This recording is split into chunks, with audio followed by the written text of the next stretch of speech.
लोगों के जहन में ये ख्याल एक बार तो आया होगा कि कभी मौका मिला होता तो हम भी कुछ कर सकते थे। मैं एक शहर छोड़ के बम्बई आया था एक्टिंग करने।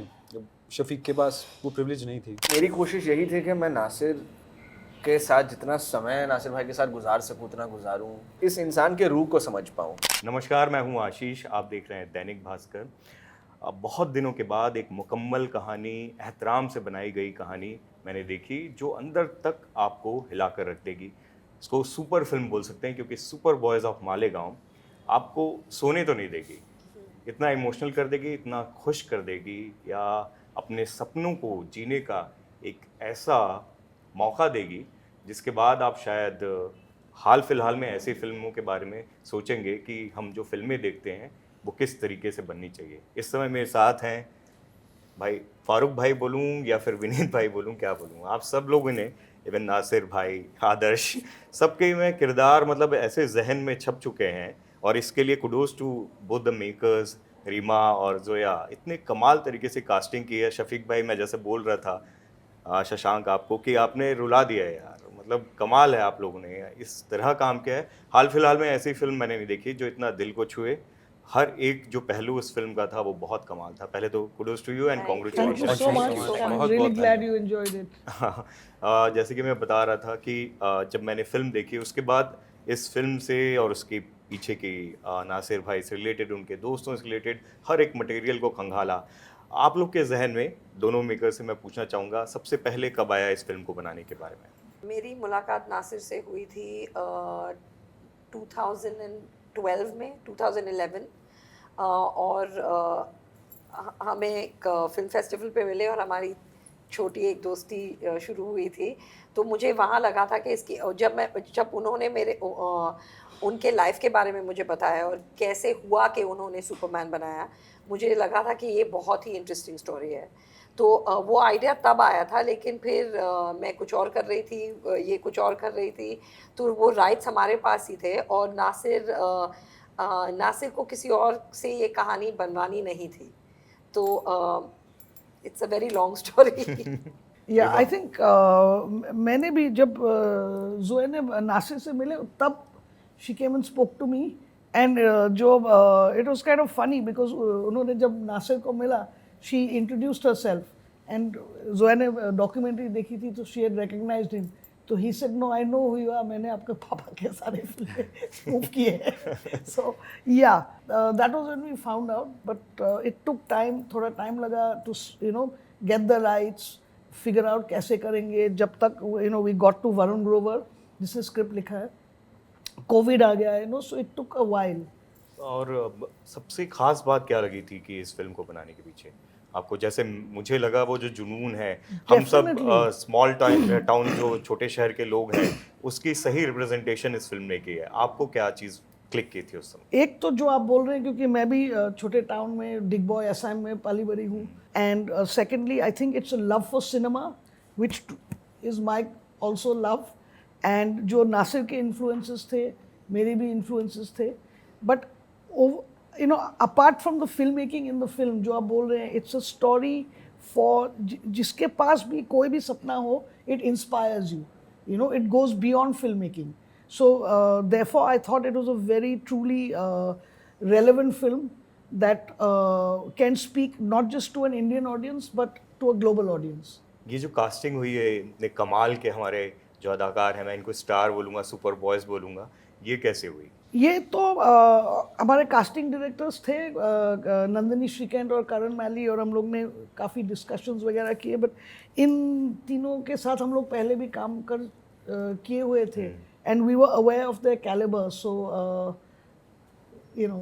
that's how it came about. वो बहुत कमाल आया है भाई। वो जो लाइन है ना, खाली हाथ वापस नहीं जाऊंगा, और वो जो शफीक भाई बोलते हैं कि मुझे चांस मिलता तो मैं भी मतलब कुछ कर सकता था, वो ये जो बहुत पर्सनल लाइंस हैं बहुत सारे लोगों के लिए, हज़ारों लाखों लोग जो छोटे शहर से आते हैं और ये वादा करके आते हैं कि वापस खाली हाथ नहीं जाएंगे, ये कहीं ना कहीं आप सबकी पर्सनल कहानी है। कुछ चीज़ें तो थी पर्सनल, बेशक, बिकॉज जब आप सपना देखते हैं और उस सपने के लिए किसी बड़े शहर में आते हैं घर छोड़ के, तो आपको कई ऐसी सिचुएशंस का सामना करना पड़ता है जिसके लिए आपने शायद कभी सोचा भी ना हो। तो ये कहानी में बहुत सारे टुकड़े ऐसे हैं जो आपने शशांक की लाइन बोली, वो बहुत खूबसूरत लगती है मुझे कि भाई अपने को भी चांस मिला होता तो अपन भी कुछ कर सकते थे। क्या लाइन है ये, मतलब हिट करता है, क्या लाइन है ये। रोंगटे खड़े करने मतलब मुझे लगता है सैकड़ों करोड़ों के लोगों के जहन में ये ख्याल एक बार तो आया होगा कि कभी मौका मिला होता तो हम भी कुछ कर सकते थे, जो थॉट है। एंड जब मैंने पहले स्क्रिप्ट पढ़ी थी रीमा, तो इंग्लिश में चीज़ें लिखी थी और मुझे आज भी एक वो रिग्रेट होता है कि वो इंग्लिश में कुछ लिखा था and you are improvising something. तो जो लाइन थी कुछ कन्फ्यूजन ऐसा हुआ कि जोया ने कुछ लिखा था इंग्लिश में, वो मुझे मिला जब हिंदी मैंने कुछ ऐसा किया, वो मुझे मिला बाद में। मैं सर पकड़ के बैठ गया, मैंने कौन सी लाइन का मैंने क्या लिख दिया है। But Reema fixed it because both are writers. तो जो क्या चाहिए मुझे इस सीन में वो क्यों है, और यही रीज़न है कि ये जो लोग हैं ना तमाम, जो एक सपना है कहीं उनके जीवन में और हिम्मत नहीं जुटा पा रहे हैं, तो ये वो फिल्म है जो उनकी इंजन में ना पेट्रोल डाल सकता है। तो आदर्श, नासिर भाई का किरदार जो है वो इसमें, क्योंकि सिनेमेटिक लिबर्टी भी है, फिक्शन भी ऐड हुआ है, तो रेंज बहुत है उसमें। वो जलन भी है, उसमें प्यार भी है, अपने दोस्तों के लिए कुछ करने का जज्बा भी है, और साथ में वो जुनून भी है कि कम रिसोर्सेज में मुझे कैसे मालेगांव की अपनी फिल्में बनानी है, कैसे उसको आत्मसात किया, कैसे इतना खूबसूरती से पर्दे पर उभार पाया। मतलब मेरी कोशिश यही थी कि मैं नासिर के साथ जितना समय नासिर भाई के साथ गुजार सकूँ उतना गुजारूँ, उनकी कहानी सुनूं कि उन्होंने कैसे शुरू किया, क्यों शुरू किया, और स्कूल में कैसे थे वो। उनके पुराने दोस्तों से मिला, जो ऐसे लोग हैं जो उनके साथ पिक्चर बनाने के पहले से भी जुड़े हुए हैं, तो उनसे उनके बारे में सुना क्योंकि नासिर तो खुद तो अपने बारे में एक कहानी बताते हैं जो भी है, जो सच है, लेकिन अक्सर जब दूसरे इंसान किसी और के बारे में बात करते हैं तो आपको और डिटेल्स मालूम पड़ने लगते हैं। तो परिवार से उनके मिला, उनके बड़े भाई निहाल भाई से मिला, छोटे भाई नदीम से मिला, वो दुकान चलाते हैं, नासिर भाई रेस्टोरेंट चलाते हैं। तो मेरी कोशिश यही थी कि मैं इस इंसान के रूह को समझ पाऊँ, उसके इंटेंशन को समझ पाऊँ और उसके कारणों को समझ पाऊँ। यही प्रयास था। शशांक, जिस तरीके से पेन को आपने जज्ब किया है और फिर उभारा है, फारूक भाई के किरदार में भाई ने भी जिस तरीके से उभारा है, वो बहुत कमाल है। उड़न छू वाला जो डायलॉग है, और उसके बाद लास्ट में दिखते हैं कि वो फिल्म में तो उड़ ही रहा है और उसके बाद फिर अपने काम से ऐसा उड़ता है कि हर कोई, मतलब जब आप वो इंट्रोडक्शन जो शॉट है जो इन्होंने शूट किया है नासिर के तौर पे, और आप आते हो तो वो लगता है कि वाकई ये सुपरस्टार है इस फिल्म का और इस जगह का, उसको वो फील करवाया। और जब आंखों में आपने वो जो पेन और वो जो खुशी एक साथ लेकर आए हो, मेरे ख्याल से हाल फिलहाल में कोई ऐसा कर नहीं पाया यार। सर ये हो जाता है जब अच्छे डायरेक्टर राइटर हों, साथ में अच्छे एक्टर हों जो उसी पल में हैं। जब किरदार ऐसा हो जिसको एक्टिंग से उतना ही प्यार था जितना मेरे को है, ऐसा कभी किरदार मुझे लाइफ में मिला नहीं जिसको सिनेमा से शायद उतना ही प्यार है जितना मेरे से। और मैं एक शहर छोड़ के बम्बई आया था एक्टिंग करने, जब शफीक के पास वो प्रिविलेज नहीं थी, शफीक शहर नहीं छोड़ पाया, वो मिल में ही फंस गया। उसकी जो एस्केप थी इसलिए आई क्योंकि उसके एक दोस्त ने बोला कि तू मिल से निकल और पिक्चर बना। That's enough for me to feel what he feels. वही हिस्सा है उसका जिस पे मैं ध्यान दे रहा हूँ, जो उसकी दोस्तों के लिए प्यार है, जो उसकी एक्टिंग के लिए प्यार है, जो उसकी मजबूरी थी, उन्हीं पे ध्यान दिया मैंने। होपफुली उसी के सहारे आप एक कहानी पसंद करेंगे। प्रोसेस क्या था आप तीनों का जब ये किरदार आप अपने अपने कर रहे थे? प्रोसेस बहुत लंबा और बोरिंग होता है, उसके लिए हमारे पास वक्त नहीं है फिलहाल। प्रोसेस होता है कि इंसान को उसके हिस्सों में तोड़ना होता है, बोली होती है, बैठने का तरीका होता है, सोचना होता है, इंटेंशंस होती हैं, फीलिंग्स होती हैं, ये सब होता है। और तुम एक इंसान को अंकों में तोड़ के फिर किसी ने वो मैं आपको जोड़ आसान के कर देता हूँ, वो डिकोड करता हूँ। जो जी। लास्ट सीन है जिसमें आप खुश भी हैं और आपके आंसू भी लगातार जार जार बह रहे हैं, जी, वो सीन में क्या चल रहा था जहन में बहुत सारी चीज़ें जो मैं आपको नहीं बता सकता हूँ। वो जो जहन में था वो महसूस, वो मेरे लिए ही था, वो जो दर्द था, वो दुख था। उस वक्त जो शफीक है जिसका वो किरदार है, उसका सपना पूरा हो रहा है, तो उस वक्त मैं बस अपना सपना पूरा कर रहा था उधर बैठे बैठे कि आज मैं फ़िल्म शूट कर रहा हूँ, रीमा ने मुझे नौकरी दी है, इतनी खूबसूरत फिल्म है, इतने खूबसूरत एक्टर हैं, तू जिंदा है। मैं अपने आप को यही दोहरा रहा था और उधर बैठे बैठे वही जो महसूस कर रहा था, शायद आप उसी की बात कर रहे हैं, पर वो जो देखने वाला होता है वो शायद अक्सर ज़्यादा महसूस कर जाता है। जब हम एक्टिंग कर रहे होते हैं उस वक्त हम सोच रहे होते हैं करना क्या है, और उसमें अक्सर हम अपने आप को ढला नहीं पाते उस दर्द में। तो वो दर्द, हाँ जी, आप देख रहे हैं, मैं बहुत खुश हूँ कि आपको पसंद आया। उस वक्त पर जो चल रहा था मेरे मन में वो तो काम था। जोया और रीमा, मैं अपने दोस्त को कल रात में जैसे ही फिल्म देखी मैंने मैसेज किया कि ये लोग क्या कर रहे हैं, मतलब इतनी ज़मीनी फिल्म कैसे बना पा रहे हैं। मतलब आप लोगों के बारे में परसेप्शन ये है ना, ज़िंदगी में ना मिलेगी दोबारा, और वैसी लार्जर देन लाइफ फिल्में, और लेकिन जब इस तरह की फिल्में बनती हैं या फिर गली बॉय जैसी फिल्में बनती है तो ऐसा लगता है कि ज़मीन से निकाल कर वो जो खुद दबा हुआ था उसको खोद खोद के आप लोग निकाल रहे हैं और हम लोग तक लेकर आ रहे हैं। ये कैसे कर पा रहे हो, आप दोनों से पूछूंगा। पहली बात तो ये थी, ह्यूमन एक्सपीरियंस तो सेम ही है, बैकड्रॉप जो भी हो, पैशन, रिजेक्शन, ड्रीम्स, ड्राइव, ये सब सिमिलर चीज़ें हैं। आप जहाँ भी हो लाइफ में, कभी ना कभी आपने भी स्ट्रगल किया है, आप भी अंडर डॉग रहे हैं, वो फीलिंग्स आप रिलेट कर पा सकते हैं। और गली बॉय तो मेरे लिए क्वाइट क्लोज है, क्योंकि मैं बॉम्बे में बड़ी हुई हूँ और मुझे धारावी पता है, मैं धारावी के लोगों से मिलती हूँ, वो हमारे साथ काम करते हैं। तो ऐसा कुछ एलियन वर्ल्ड नहीं है। अगर आप थोड़ा रूटेड हो, आप you know you're aware of your surroundings, ऐसा कुछ फॉरेन नहीं है मेरे लिए। और मुझे तो नासिर लार्जर देन लाइफ लगता है। He is a hero for me. Reema, आप क्या कहेंगे? Well, I think, I mean, consistently through our careers, हमारे फर्स्ट फिल्मों से हम लोग, एटलीस्ट मी पर्सनली, मैं ज़्यादा नहीं सोचती हूँ ऑडियंस या बिजनेस या इसके बारे में। मुझे अच्छा लगना चाहिए और जोया को अच्छा लगना चाहिए। So I start with a 2 people reference, and फिर हम लोग बिल्ड करते रहते हैं। It's not just Gully Boy, if you see Dahaad पे we went into a completely different world.